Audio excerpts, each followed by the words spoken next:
Ora do la parola alla Presidente del Parlamento ellenico, Zoe Kostantopoulos. Prego. Thank you very much, Madam President. Dear colleagues, reading the title of our session, The Continent of Fundamental Rights, a Europe of Freedom, Solidarity and Security, one wonders. Is this a discussion about the past, the present, or the future?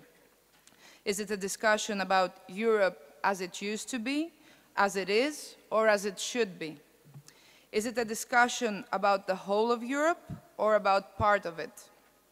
I consider it an honor to have been asked by our hosts to address you as a keynote speaker on this subject. And I consider it my duty at this conference of the speakers of the European Union parliaments to speak truthfully, honestly, and freely, and appeal to the sense of logic, justice, humanitarianism, and solidarity which is bound to unite heads of parliament around Europe. The respect and protection of fundamental human rights and freedoms is an intrinsic part of the European identity. It's part of the European soul, stemming from the Enlightenment era to the French Revolution, to the Greek Revolution, to the post-World War II period. Europe, the European Union, was conceived to safeguard peace and social justice, to guarantee the prosperity of its people and its societies, and to affirm the equal participation of member states and the equal and prosperous coexistence of their peoples. Europe evolved institutionally through the constant reaffirmation, enhancement, and reinforcement of fundamental human rights and freedoms. However, Europe, as expressed mainly by its executive, banking, and financial branches or sectors, seems to have lost its way during the last 5 years. It seems to be constantly putting the emphasis on numeric and economic estimations, which have been proven to be gross miscalculations, with the single aim to increase competitiveness, a notion clearly not included among the universal principles and international values recognized by humanity, and clearly well below human rights in the European values hierarchy, to the detriment of protecting human life and human dignity, as well as the most sacred individual, political, economic, social, and cultural rights, which constitute or should constitute the core of contemporary democracies. It is, of course, useful to talk about growth, the digital Europe, etc., but we cannot do so while ignoring the fact that the chosen policies to address the issue of deficits and state debt and to propose measures for growth within Europe during the last 5 years have created nothing but misery, but also a true humanitarian crisis and a grave breach of democratic procedure and parliamentary functions, while at the same time violating the most fundamental democratic rights of people and citizens. State debt, a problem which most or all European countries are facing, is being used as a pretext, but also as a tool for the steady retreat from basic principles of human rights protection, respect to democratic sovereignty, and parliamentary procedure. And this is something that concerns us all and should concern us all. State debt is being used as the basis of an extortion mechanism directed at parliaments and at the people. During the last 5 years, my country, Greece, one of the first member states of the European community, has been subjected to a so-called bailout program, which has really been a jail time program for the Greek society. Greece has been subjected to MOUs, memoranda of agreement, or adjustment programs as a condition for securing financing from the IMF, the European Commission, and the European Central Bank. The programs consist in austerity measures that, among others, include deep public spending cuts, public sector job cuts, tax increases, privatization of public enterprises, and so-called structural reforms which equal the destruction of public infrastructures. These measures have pushed the economy into recession and have grossly undermined the enjoyment of fundamental human rights.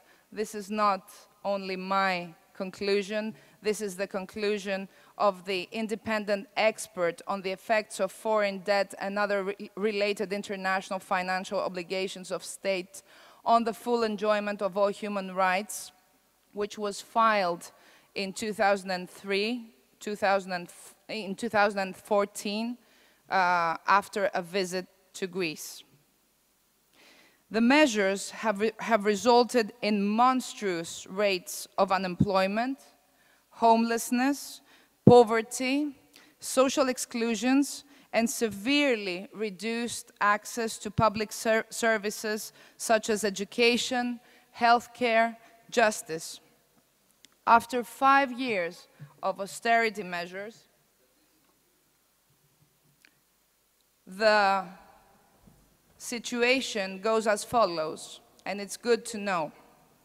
Unemployment rose from 9.7% in 2009 to 27% in 2015, with youth unemployment reaching the unprecedented rate of 60%, and unemployment in young women reaching 72%.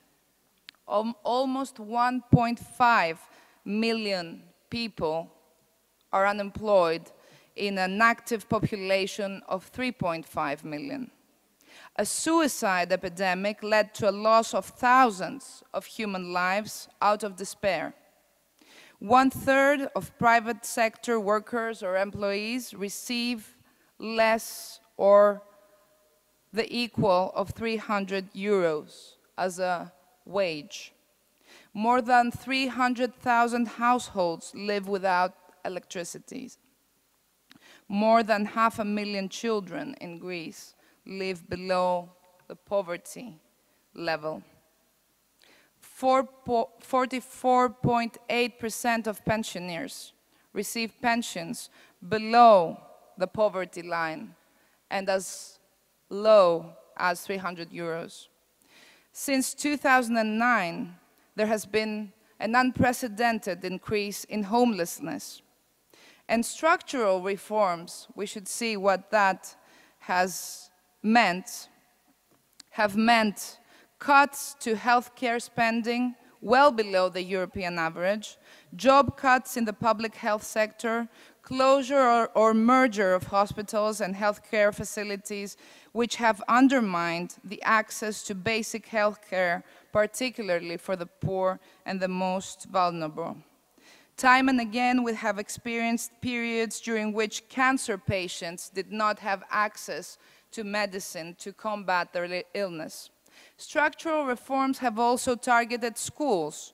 We have had closure of schools, increased school dropout rates, and deprivation of important educational material, as well as children fainting during class out of starvation. All this disaster was imposed through undemocratic methods, such as the insertion of 800-page laws construed in 1 or 2 or 3 articles only, so that members of parliament did not have the option of saying yes to some provisions and no to others. We have had 3 such laws, including measures which basically targeted fundamental human rights, and at the same time, in those laws and in others, one finds an extraordinary number of provisions through which fines for tax evasion are abolished, or through which responsibility for large-scale corruption and economic crime is being immunized. It is provided for in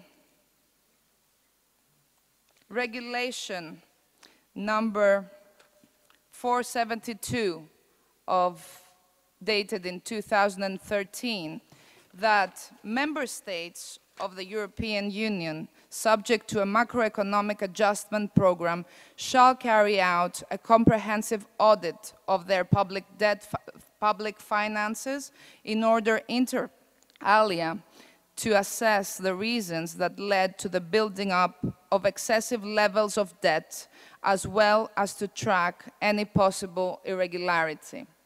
My contention to you, as heads of parliament, is that this provision does not only represent an international obligation of member states, it also represents a fundamental right of the European people. And this is a right to be exercised in the name of the living, but also of the next generations. Because at this point, we have children in Greece being born and owing, as babies, more than 32,000 euros.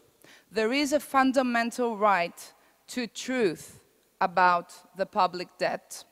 And the Greek parliament, being true to this fundamental right to the truth, to the investigation of how the public debt was created and inflated, has created a committee called the Debt Truth Committee, a committee which is destined to investigate the truth about the creation and the blowing up of the public debt, the auditing of the debt, and the promotion of international cooperation of the Hellenic Parliament with the European Parliament and the parliaments of other countries and international organizations in matters of debt, in order to raise awareness and motivate the society, the international community, and the international public opinion. This committee is established under the auspices of the Parliament by decision of the President of the Parliament, and is comprised by international experts, but also of people having been active in public debt and human rights matters. I'm very honored to have with me in the delegation of Greece, Mrs. Sofia Sakorafa, an MEP who is responsible for the relations of this committee with the other European parliaments and the European Parliament itself, and also Monsieur Eric Toussaint, who is responsible for the scientific coordination of the works of this committee. The subject of this committee is, I will need 1 or 2 minutes, Mrs. President. The subject of this committee is the research, the collection, and elaboration in an organized and scientific manner of all data associated with the creation and inflating of the public debt in order to define which part and which proportion of it is illegitimate, illegal, or odious, or unsustainable.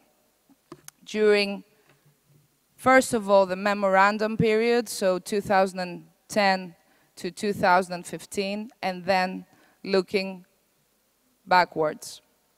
We really count on the collaboration and on the solidarity of European parliaments in this quest for the truth and in this quest for justice and social justice. No parliament should ever be subjected again to extraordinary procedures of yes and no. No parliament should ever be subjected again to the direct extortion experienced by Cyprus in 2013, whereby Parliament was required to vote upon certain measures with the banks closed. This kind of procedure grossly violates democracy and gravely undermines human rights. This kind of procedure will lead Europe away from its fundamental and founding principles and will lead Europe and the European Union to lose its soul. As parliamentarians and as heads of parliaments, as the voices of the people of Europe who have the right to claim Europe as their own, we should see to it that this never happens. Thank you.